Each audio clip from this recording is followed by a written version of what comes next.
Bienvenue sur Top Invest, la chaîne des top d'investissement. Ici, on parle essentiellement d'entreprises de qualité. Avons-nous une opportunité d'investissement sur Southwest Airlines? C'est la question à laquelle on va essayer de répondre en se basant sur les états financiers de la compagnie. Je rappelle que ceci représente uniquement mon point de vue et non un conseil d'investissement.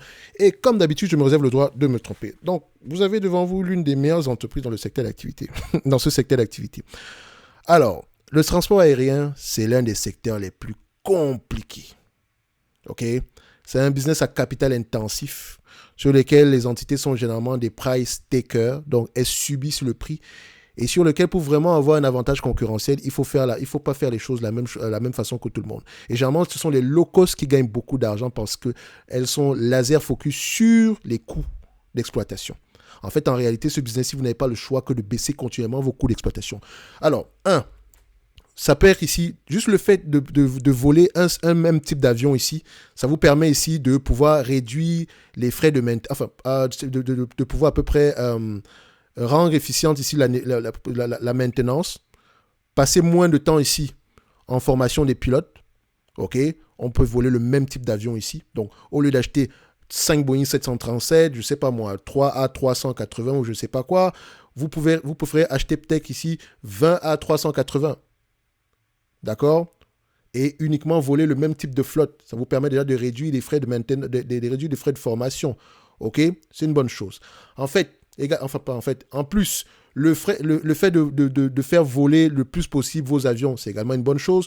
Le fait qu'on ait plus de place dans un avion avec une seule classe, c'est également une bonne chose. Le fait également qu'on paye on paye ici, le fait également qu'on paye des frais supplémentaires dépendamment comment on appelle ça, dépendamment des options qu'on aimerait obtenir sur nos différents vols. Par exemple, si je veux avoir un siège plus grand avec plus de place, je paye. Je veux Internet, je paye. Je veux boire de l'eau, je paye. Je veux manger, je paye. Je veux un bagage supplémentaire, je paye. En fait, tout est payant dépendamment des options ici dans Southwest Airlines. En tout cas, sur les low cost en général. Donc, c'est ça qui fait la différence avec les compagnies comme Air France, etc. Même si chacune maintenant d'entre elles a soit un département low cost ou bien des bannières low cost ici. Bref, Southwest Airlines. Comme je dis, capital intensif, il faut savoir qu'est-ce qui impacte positivement ce secteur d'activité. 1. Le coût du pétrole un coût du pétrole bas impacte positivement ce business. C'est pour ça qu'à partir de 2014, ces entreprises ont gagné beaucoup d'argent jusqu'en 2019. Le Covid est passé par là, la pandémie, l'augmentation du coût, la réduction ici du tourisme, donc la fermeture de l'économie, etc., a eu un impact négatif sur ces entreprises. Ensuite, l'augmentation du coût de l'énergie a eu un impact également. L'inflation a eu un impact également sur les salaires. Donc, il y a beaucoup d'éléments négatifs qui impactent ces entreprises en date d'aujourd'hui. Sans compter les problèmes liés à Boeing, d'accord, qui impactent en fait toutes les compagnies. Si elle a du Boeing, des avions Boeing ici, je pense que c'est le cas pour Southwest, qui a décidé d'immobiliser certains de ses avions Boeing ici. Donc, ça a un impact sur le nombre de vols maintenant à la journée. Donc, ça pourrait également, ce qui impacte les revenus. Donc, il faut toujours situer les éléments dans le temps. Il ne suffit pas de dire ici qu'elle a eu des bénéfices nets de 4,47 $, elle pourrait revenir à ces niveaux-là. Qu'est-ce qui a favorisé ces éléments-là? Et ça, on parle de bénéfices nets ajustés. Hein.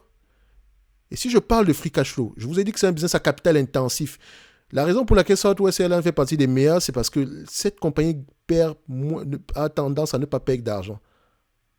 Sauf cas exceptionnel, la pandémie, etc. Les problèmes liés ici à Boeing, ainsi que l'inflation. On se retrouve sur à peu près ici, c'est une mauvaise période pour ce type d'entreprise. En tout cas aujourd'hui.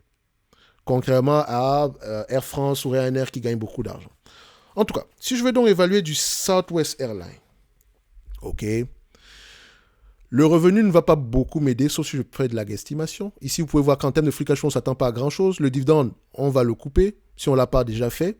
Ok, c'est clair que ça ne peut pas durer comme ça. Ok, parce qu'on doit le payer avec des free cash flow. Or, on n'a pas de free cash flow. Ça pourrait changer, mais pour le moment, ce n'est pas ça. Donc, pour évaluer ce genre d'entreprise, je pense qu'on devrait passer par la valeur d'entreprise sur EBITDA. Soit la valeur d'entreprise sur EBITDA, soit en passant par la valeur d'entreprise sur le revenu. ou un price to sale inversé. Attention, valeur d'entreprise sur le revenu, ce n'est pas price to sale. Le price to sale ici, c'est la capitalisation boursière divisée par le prix. OK? Alors, la capitalisation boursière divisée par le prix. Alors que non, excusez-moi. La capitalisation boursière divisée par le revenu. Alors que la valeur d'entreprise sur le revenu, dans valeur d'entreprise, vous avez déjà la capitalisation boursière, plus ou moins la dette. Plus le cash, plus la dette, s'il y a de la dette, moins le cash net, s'il y a du cash net. OK? Donc, pour l'évaluer, je sous-entends ici que l'entreprise a toujours été correctement évaluée. Je dis bien, je sous-entends. Si c'est le cas ici, la moyenne, c'est, voilà, on va se dire que dans ce secteur, c'est 1.26, comme ici. Normal PI, price to sale 1.26. Si c'est 1.26 de quoi? Ici, les analystes, est-ce qu'ils ont tendance à faire de bonnes prévisions par rapport aux revenus? Oui. OK? Est-ce qu'ils sont assez nombreux sur le dossier scorecard, comme on peut le voir ici en sales? Quand même. OK? C'est une entreprise assez suivie. La pandémie également est passée par là, donc personne n'aurait pu prévoir ce genre de variation-là. Donc, on est d'accord que soit ça, ici, que ce soit rouge. Alors, ici, 1.26 de 52,80 $ par action. 52,80. Je vous épargne ici le fait d'aller vérifier si le revenu a augmenté, la dette nette, bon, quoi qu'on pourrait passer par là. On peut également le faire sur face graph, comme je l'ai mentionné dernièrement. OK? Ici, par exemple, le nombre d'actions, est-ce qu'il a augmenté? Il a augmenté. Pendant la pandémie, on a dû lever du capital, normal. La dette nette sur EBITDA, ici, et c'est ce qui est bien, du point de vue dette nette, volume, on a une dette nette, on a du cash net. Donc, elle a la capacité de souffrir. Et ça, c'est déjà une bonne chose. Et donc, pour le dividende qu'elle verse ici aujourd'hui, qui est à peu près ici de l'ordre de, si je ne me trompe pas, on paye à peu près combien en termes de dividende? 17,42 ici, fois 0,00... Non, 0,247, ça donne ici... Voilà, on paye à peu près 430 millions ici en termes de dividendes. Donc, on peut repayer la dette ici, on peut payer le dividende ici pendant 5 ans ou 4 ans par là. Si on arrive à s'autofinancer, donc c'est-à-dire que si on arrive à avoir des dépenses opérationnelles équivalentes ici à la dépense ici en capital. Et si on n'a pas un remboursement de la dette, une échéance par rapport au remboursement, enfin, quoi qu'on n'a pas de dette. Bref, cette compagnie pourrait avoir la capacité de souffrir. Et on aime ça. Ce qui veut dire ici que si l'entreprise se reprend, rappelez-vous, c'est 1.26, n'est-ce pas? On pourra avoir un prix aux alentours de 66 $. Soyons même difficiles avec cette compagnie. Mettons $1. Mettons une fois les revenus. Donc, c'est une entreprise qui pourrait se négocier à 52, 53 $ par là. Donc, au prix actuel, ça pourrait être intéressant. Mais, pour que cette condition soit respectée, il faut qu'on revienne à des marges qu'on a connues en moyenne par le passé. Il faut également qu'on arrive à s'autofinancer, qu'on n'ait pas juste des free cash flow négatifs, parce qu'on s'attend à des free cash flow négatifs pour le futur. Donc, il faut qu'on revienne à peu près à ce qu'on a connu par le passé. Donc, si je vais investir dans cette compagnie, il va falloir que je sois très prudent. Donc, ce n'est pas une entreprise sur laquelle je vais mettre une grosse partie de mon portefeuille. Et ça, ce n'est que mon point de vue et non un conseil d'investissement. Comme d'habitude, je me réserve le droit de me tromper. L'évaluation que j'ai faite ici est très optimiste. Comme je l'ai mentionné, elle est très, très optimiste parce que j'ai pris une fois les revenus et ces revenus-là peuvent fluctuer énormément. Et par exemple, si je prends du Air France, vous allez voir que Air France se négocie généralement à 0,16 fois ses revenus. Pourquoi est-ce qu'une entreprise comme, comment on appelle, une entreprise comme Southwest Airlines, pourquoi est-ce qu'elle se négocie à des multiples de une fois les revenus? Tout simplement parce que les marges sont plus élevées sur ce business-là. Elle a tendance à être plus rentable, donc elle a tendance à être mieux valorisée que du Air France. Donc Air France ne peut pas vraiment être comparé à cette business-là parce qu'ils ne font pas... C'est du transport aérien, mais on ne fait pas la même chose de la même façon. Si je la compare à Ryan Airlines, vous allez voir ici que Ryan Airlines, c'est 2,6 fois les revenus. Donc, ses concurrents sont Ryan Airlines, en réalité, même si ce n'est pas sur le même territoire. Aux États-Unis, c'est Frontier. Je pense, c'est quoi? ULCC. En fait, ULCC veut dire Ultra Low Cost Carrier. Le ticker symbole. Ça me fait rire quand je vois ça ici. Donc, ce business-ci, par exemple, c'est du ultra low cost. Elle pourrait gagner beaucoup d'argent également, mais en termes de free cash flow, on ne rapporte rien du tout. Donc, on peut également l'évaluer par rapport au price to sale. Et je pense qu'elle a déjà fait faillite par le passé. Elle est revenue ici il y a quelques années.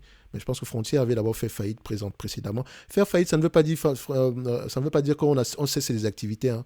Attention, c'est quand on liquide l'entreprise ici qu'elle cesse de ses activités. Donc, vous pouvez également la comparer à Spirit Airlines, qui a également de gros problèmes aujourd'hui, notamment également pour les mêmes raisons, pour les raisons que j'ai citées précédemment.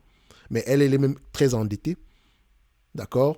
Donc ici, vous voyez également qu'elle s'échange à un price de 1,11 fois. Et ici, cette compagnie-ci, si elle arrive à rebondir, ça peut être un home run.